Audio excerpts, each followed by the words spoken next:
In September of 2019, a YouTuber called Kilo Crazy Man decided he was going to walk to the Firelands in survival. And though many had tried in the past, no one had ever made it there, as the Firelands were located at 12.5 million blocks from spawn. But Kilo was determined to be the first to reach them. So for 9 months straight, Kilo traveled through thousands of biomes, surviving every challenge imaginable. And he did this all without sprinting, because the version with the Firelands is so old, sprinting wasn't even in the game. But he wasn't the only one on this journey. By this point, several others had started their own expeditions towards the Firelands, with everyone wanting to be the first to get there. But finally, in June of 2020, after over 1,200 hours, Kilo reached the Firelands. His final live stream was watched by over 14,000 people, and even Notch himself was watching this, and donated $10,000 as a reward to Kilo for being the first to walk there, which immortalized him in Minecraft history. And since Kilo, others have started reaching the Firelands as well, and now there are over 30 people who've made the journey on foot, and others are still on their way there. Kilo's journey to the Firelands is an anomaly because of how distant and difficult they are to get to, and the sheer dedication it took for him to get there in such a short time. So tonight, we're going to take a look at some more rare anomalies in Minecraft. I hope you all enjoy.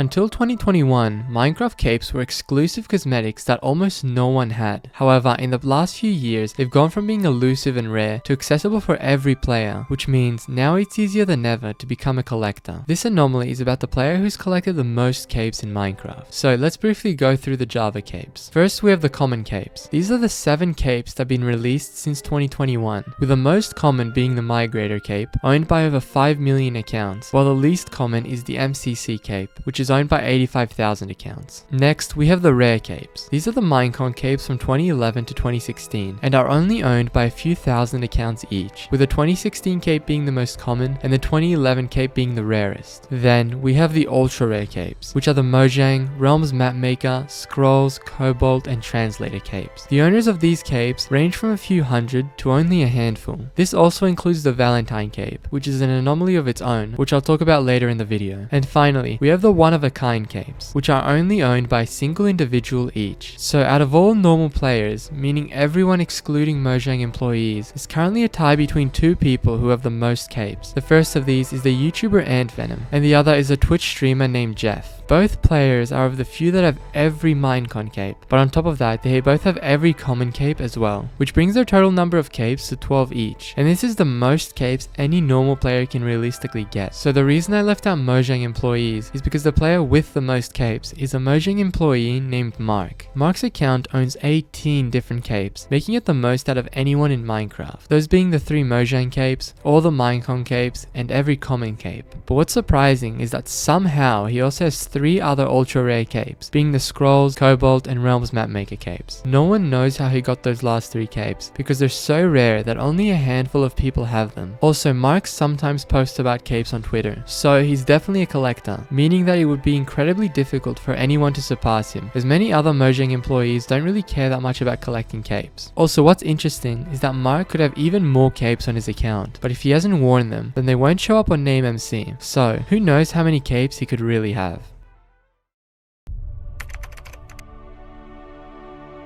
The more chunks you load in your Minecraft world, the larger its file size becomes. That's why, if you've played a world for many years, you may have noticed that it's become several gigabytes in size. But what's the largest Minecraft world file in the world? Well, I searched across the internet to find an answer, and I first came across a forum post of someone asking the same question back in 2020. They mentioned that they once saw someone who had a 74 gigabyte world file, and asked if anyone had ever seen a world that was larger than this. Then someone else replied and claimed they hosted a survival server with a world that was 118 gigabytes in size. So clearly, there's a big difference between single player and multiplayer worlds, because on servers, multiple people can load in chunks and increase the file size. Now, when you think of big servers, you may think of Hypixel, but that doesn't apply to this situation, because Hypixel's network is split among many smaller world files, and what we're looking for is the single largest world file. That means we need to look at servers that have been on the same world for a long time. So I looked at the oldest survival server in Minecraft, called Minecraft Online, which has been running on the same world since August of 2010. I thought this could have the largest world file, but I found out the world's only a few dozen gigabytes in size because of the limited world border at 21,000 blocks. So that rules that out. After that, there was only one more server I could think of, 2B2T, the oldest anarchy server in Minecraft. It has unlimited travel, with people creating highways that stretch in all directions, and a history of hacks that have allowed people to travel millions of blocks. So, if any server can qualify for the largest world file, it has to be 2B. And it is. 2B2T's world file is currently 47.7 terabytes in size, or 47,700 gigabytes, according to their website. This is by far the largest world file I could find anywhere online, and since there are hundreds of people constantly loading in new chunks, it means that 2B2T's world file will continue to grow in size as the years go on.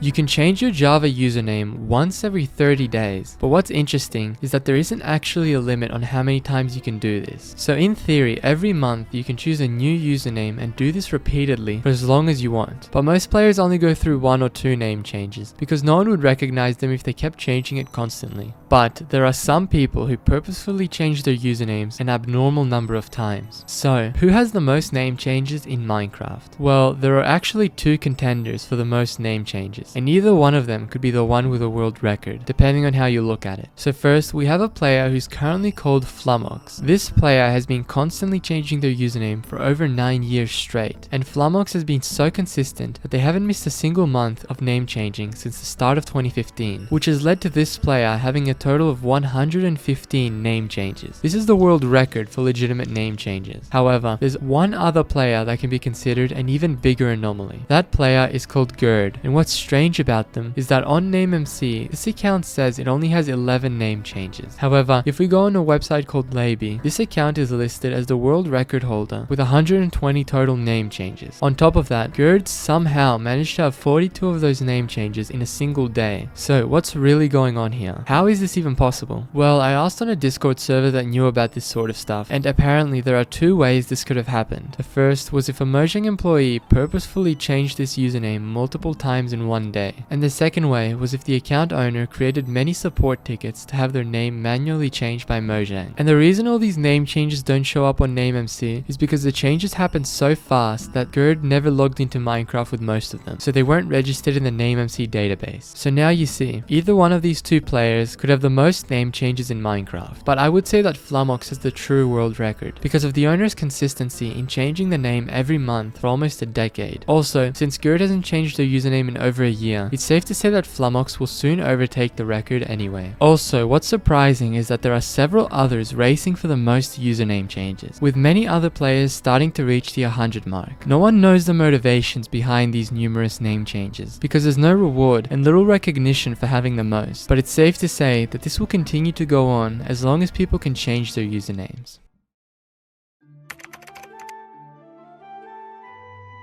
Account UUIDs are unique identifiers of alphanumeric text that have 36 characters, and every ID is completely unique to each Minecraft account. So essentially, while your username can change multiple times, your ID will never change, and it can be used to locate your account no matter what happens to it. But despite account IDs being randomly generated, some players have noticed some IDs which are extremely abnormal and shouldn't even be possible. So this anomaly is about some of the strangest IDs that exist in Minecraft's database. First, let's talk about the accounts with invalid IDs. These 11 accounts all have UUIDs which shouldn't be possible, but what makes them invalid? Well, Minecraft uses version 4 of variant 1 UUIDs, which I don't know too much about, but if you put your own unique ID into a validator, it'll confirm that you have a valid version 4 ID. But if you enter one of these invalid IDs, it'll still say that it's valid, but not version 4 like every other ID. So basically it is invalid for Minecraft. You may have also noticed that some of these accounts with these IDs are temporary usernames, which means that Mojang has something to do with this. The only way an account can have an invalid ID is if it's manually added to the Minecraft database, rather than being naturally generated. So these accounts were made by Mojang employees, and the exact reason is unknown, but we can assume it was for testing purposes. Invalid IDs aside, there are also some naturally generated IDs with extremely rare features. For example, the account called Lily Pilly has a UUID that's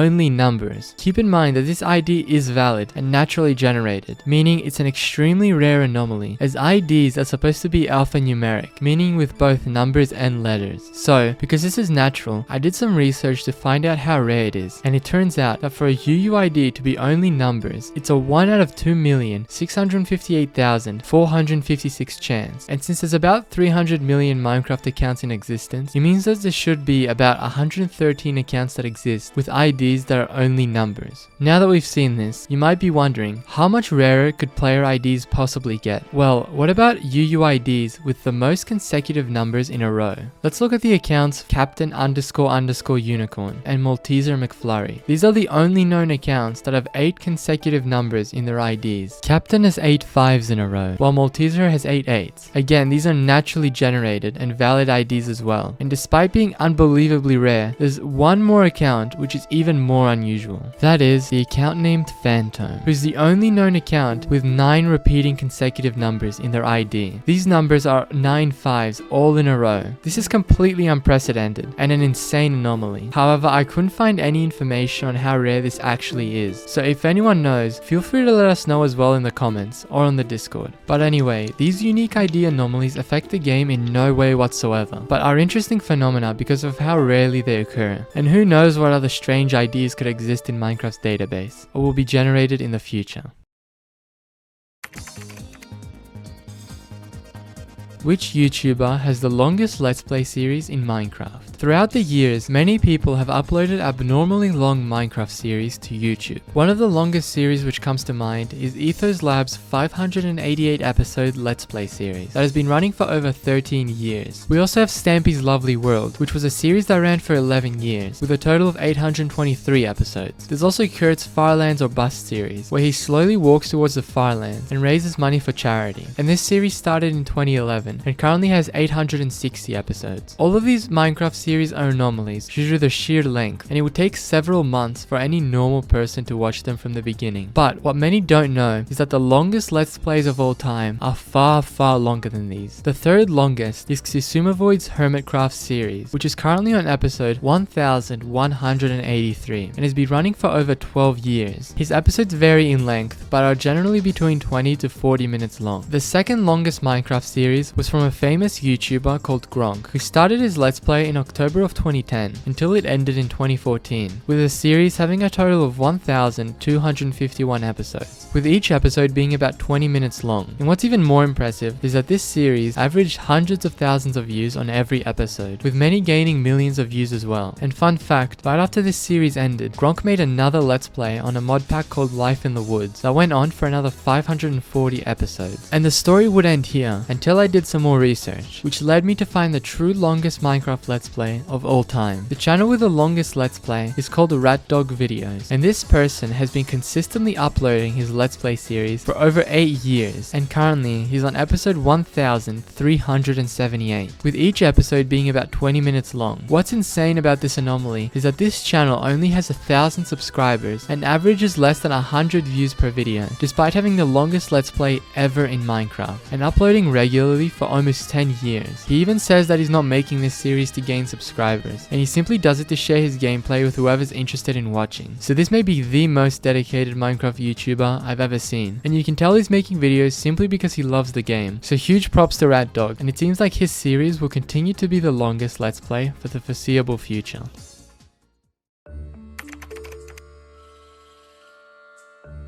I found an old forum post about the strangest things people had encountered in Minecraft, and one reply stood out to me. A user by the name of Mr. Enderman said that he once stumbled upon a forum post that had a seed with a certain desert temple that spawned an abnormal number of witches. To me, this just sounded like rumors that often spread in the old Minecraft community, so I didn't think too much of it. I mean, a desert temple that spawns lots of witches sounds incredibly strange, but I decided to do some research anyway, and that's how I went down a rabbit hole of old forum forum posts, all mentioning a phenomenon that was known as witch temples. From what I could find, these temples existed for a very brief period of time, from update 1.4.2 until 1.5.2, which was only about 8 months, and that's why most mentions of them have been completely lost to time. In fact, I struggled to even find a working seed with a witch temple, as many posts were deleted, and others had no seeds and coordinates. But there was one I was able to find. This came from a comment that was posted on Reddit 12 years ago that provided screenshots of a seed with witches spawning inside a desert temple. This seed is called Cellmate, and if you enter it on version 1.5.1 and teleport to these coordinates, you can find one of these witch temples. And at first, this may seem like a completely normal desert temple, but if you wait until nightfall, you'll start to realize that this temple spawns an unusual number of witches, almost as if there's a witch spawner hidden somewhere. The reason this happens here is because the desert temple generated on the outskirts of a swamp, and the part of the temple inside the swamp is thought of as a witch hut by the game. And this phenomenon could also happen with jungle temples as well, but as I said, this anomaly is so old that most mentions of it have faded away into obscurity, as it was fixed in update 1.6. However, there are some anomalies that are present even on the latest version of Minecraft.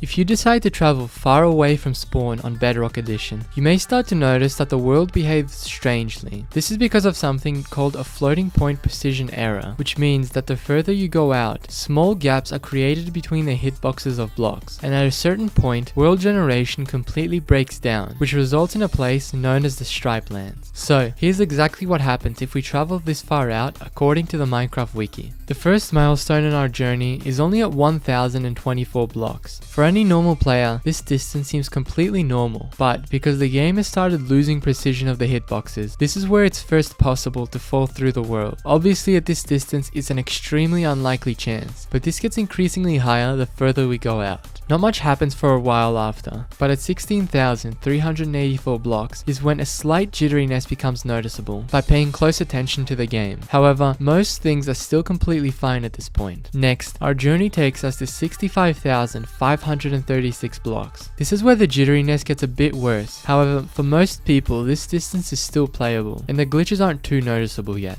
At 131,072 blocks is where the jitteriness is now noticeable during normal gameplay. Nothing else breaks too much at this distance, but this is the last milestone where everything seems normal. From here on out, as we double our distance, the game begins to break down. At 262,144 blocks is the threshold where mobs start to become noticeably glitchy, and certain textures start to behave abnormally. Continuing on our journey, at 524,288 blocks, many game mechanics start to break. Paintings are pushed half a pixel into the blocks, meaning they'll stop rendering, and you can no longer move while in cobwebs. Also, mobs have troubles jumping onto blocks properly, and at this point, the floating point error has become very severe. If we double our distance again, we eventually pass 1,048,576 blocks. Past this point is when the textures of blocks themselves start to distort. Cakes appear a full block in size, iron bars become wider, and cacti start to look strange. But if we keep going and reach 2,097,152 blocks, movement speed becomes bumpy. At this point, items can fall through the world if they're being thrown at the edges of blocks, and you can no longer move while sneaking. After we double our distance again to 4,194,304 blocks, there's a high chance for us to fall through the world. This is because the floating point error has shrunk the player's hitbox nearly down to zero. But let's say we keep going and reach 8,388,608 blocks. This is when entities will start to fall through the world as well. And by now, most things in the game are completely broken. But let's keep going even further. Finally, we reach 16,777,216 blocks. This is where the Stripe Lands begin, a place where every second block is rendered. And this goes on until the end of the world, at 30 million blocks. However, on the corners, you can also find the Sky Grid, which is a combination of the X and Z Stripe Lands. So, these issues happen because Bedrock Edition still uses 32-bit floats, which were optimized for the old Pocket Edition engine, which didn't have infinite worlds, unlike Java Edition, which uses 64-bit floats. These long-distance anomalies are why many don't recommend traveling far out on Bedrock Edition. But hopefully one day, this gets fixed, and works like Java, where the world works properly in all directions.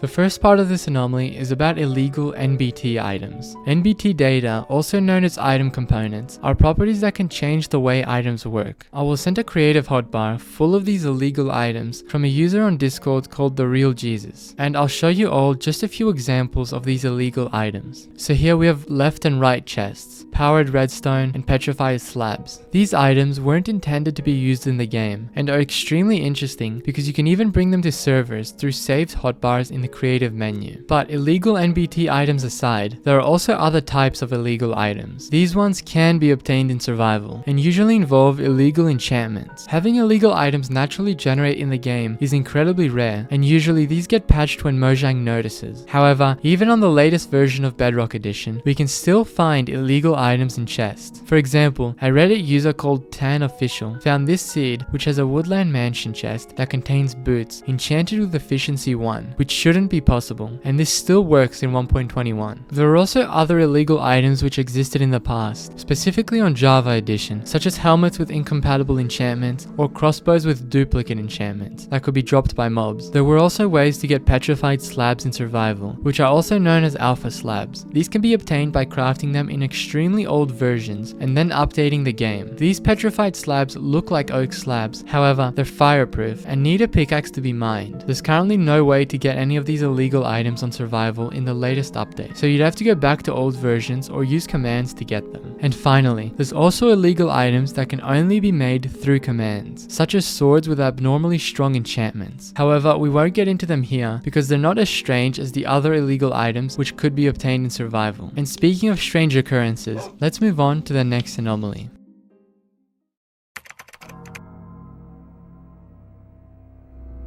What if you created a Minecraft world and found a naturally generated stack of chests? You may find it weird, and you'd probably be concerned about how it could have even happened, because there's no structure that generates stacked chests. So it's very interesting that across the internet, there are multiple instances of people encountering this rare phenomenon while playing in their worlds. Sightings of natural chest stacks go back several years and have confused many players, and most of these stacked chests occur underwater because ocean ruins can collide with buried treasure chests. However, this one is even more interesting because it's the only one I could find that generated completely on land. This seed was found by a Reddit user called Art the Beast, and at these coordinates, by digging into this hill, you can find 3 stacked chests. If you randomly dug and found this by chance, you'd probably think this was a player-made structure or a secret base, which is why it's so uncanny that it's naturally generated. I couldn't find the chances of this happening, so if you have any info on how rare this is, let us all know in the comments. People have also found 2 chests stacked on top of each other, so that raises the question,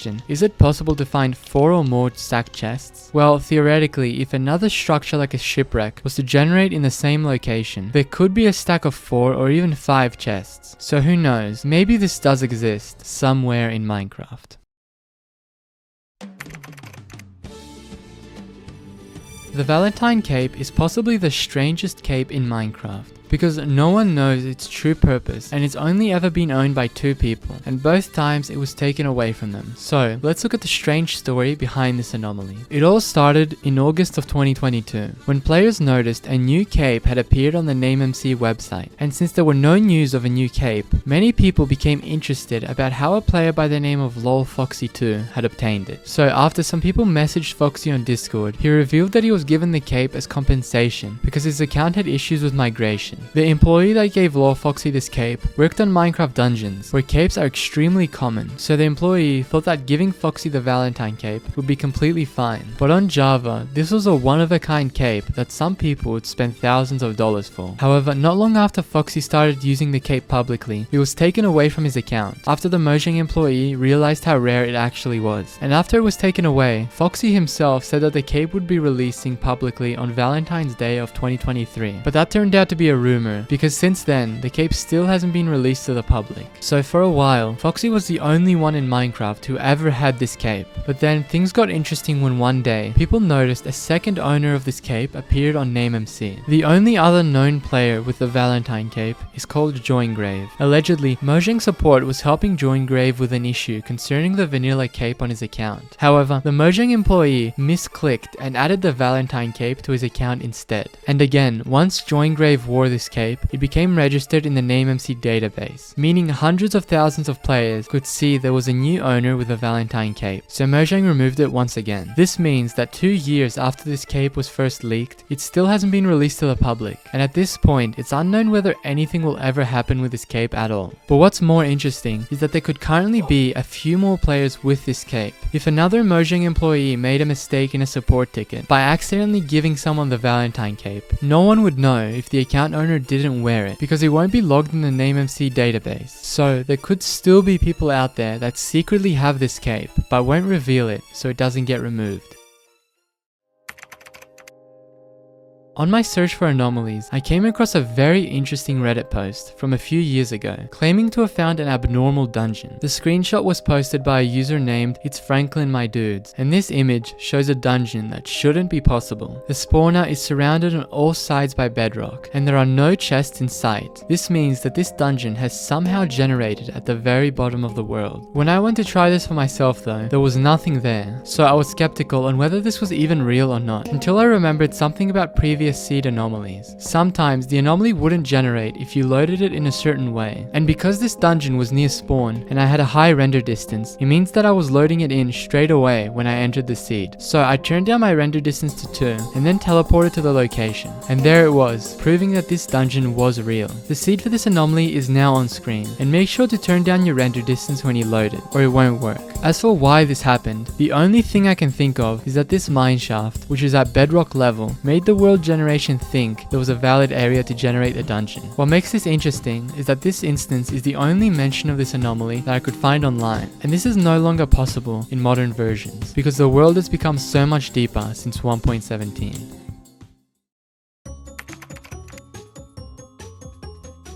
Throughout the years, there's always been creepypastas about cursed seeds in Minecraft, but everyone knows seeds can't have paranormal activities within them. So don't worry, this anomaly isn't about creepypastas, but about a couple of seeds which have some very strange landmarks. So the first one was posted by a Reddit user called Demiki1, where they found a creepy smiley face in their world. This face was naturally generated by a ravine and 2 small lakes, and even though it's not harmful in any way, it is quite unnerving to look at. If you want to see this anomaly for yourself, the seed is on screen now, and you can find the creepy face right next to spawn. Next, we have a seed that was found by another Reddit user called I Am the Sacred Pot, which allegedly contains a naturally generated mountain monster. And by mountain monster, I don't mean an entity of some kind, but that this mountain looks eerily like a monster's face when viewed from a distance. And if you want to see this one for yourself, the seed is on screen now, and this is also located at spawn. So while there definitely aren't any Minecraft seeds that are haunted, things like this are probably the closest we'll ever get to real horror seeds. And since these landmarks are completely random, that means there may even be some in your worlds as well. So if you've seen strange things like this, make sure to join the Discord and post them there to be featured in the next video. Links in the description. And those were all the anomalies for this video. Thank you for watching, and I'll see you all next time. Bye!